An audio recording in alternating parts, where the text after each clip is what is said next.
जी, इस बार की जो रामनवमी है वो बिना आचार्य किशोर कुणाल जी की है।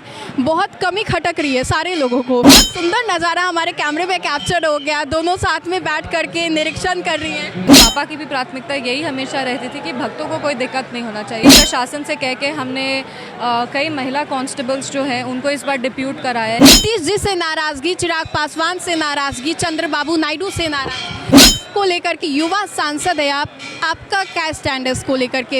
इस बार महावीर मंदिर में जो रामनवमी का त्यौहार मनाया जा रहा है उसका निरीक्षण करने के लिए खुद आचार्य किशोर कुणाल के जो बेटे हैं, बहू रानी हैं, वो यहाँ पर हैं। शांभवी चौधरी हैं यहाँ पर। शांभवी चौधरी से बातचीत करने की कोशिश करते हैं क्योंकि खुद आचार्य किशोर कुणाल जी के निधन के बाद दोनों यहाँ पर आपको दिखाई दे रहे होंगे।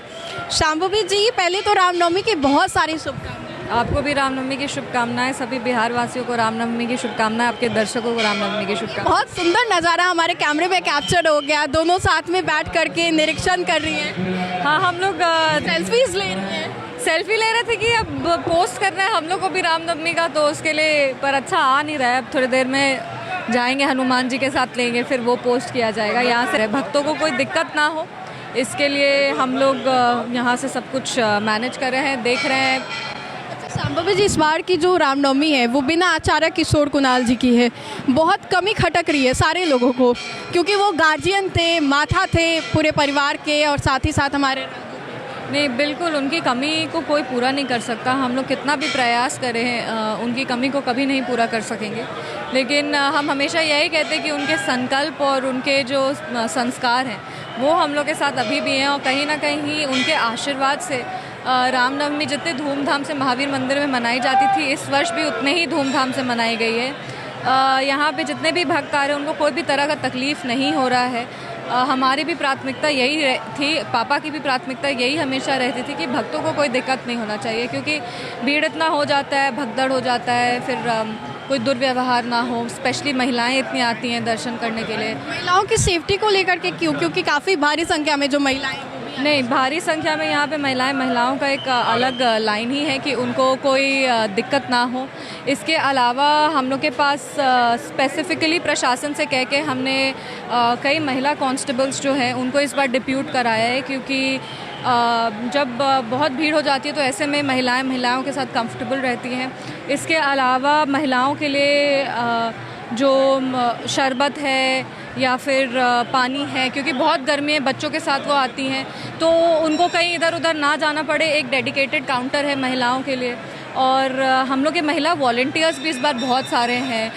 बहुत सारे टीचर्स हैं हम लोग की महिलाएं जो वॉलंटियर की हैं, तो वो लोग प्रशासन से अलग है, वो लोग सिर्फ महिलाओं की मदद के लिए, अगर किसी को कोई भी तरीके का तकलीफ़ हो उसके लिए, तो बहुत फोकस किया गया है इस बार।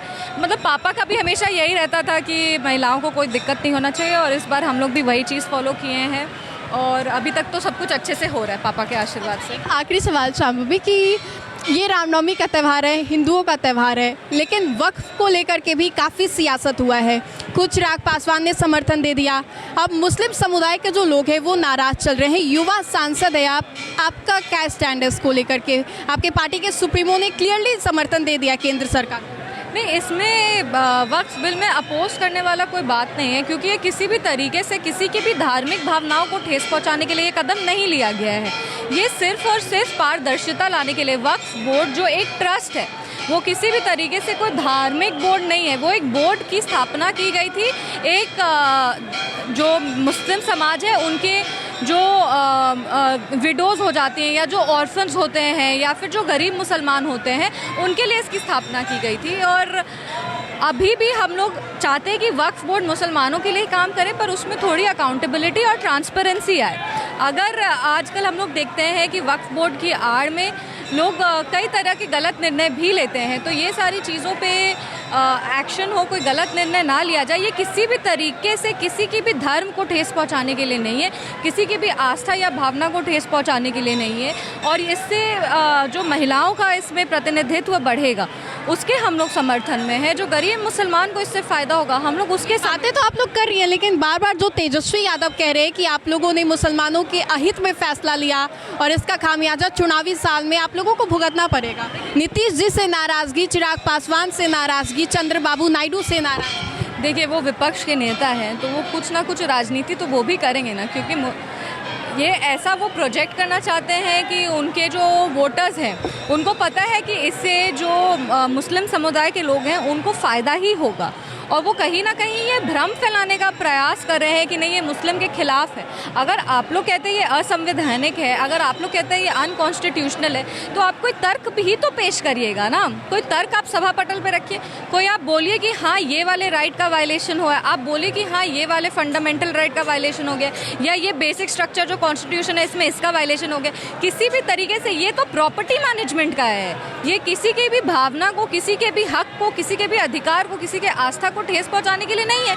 ये एक बोर्ड है जो सारे ज़मीन के मैटर को मैनेज करता है। उस बोर्ड में हम लोग अकाउंटेबिलिटी, ट्रांसपेरेंसी ला रहे हैं, तो किसी भी तरीके से ये किसी भी धर्म पे कोई अटैक नहीं है। आने वाले समय में जो हमारे मुस्लिम भाई बहन हैं उनको इससे लाभ ही होगा, और जो गरीब मुसलमान हैं उनके हित में ये काम करेगा।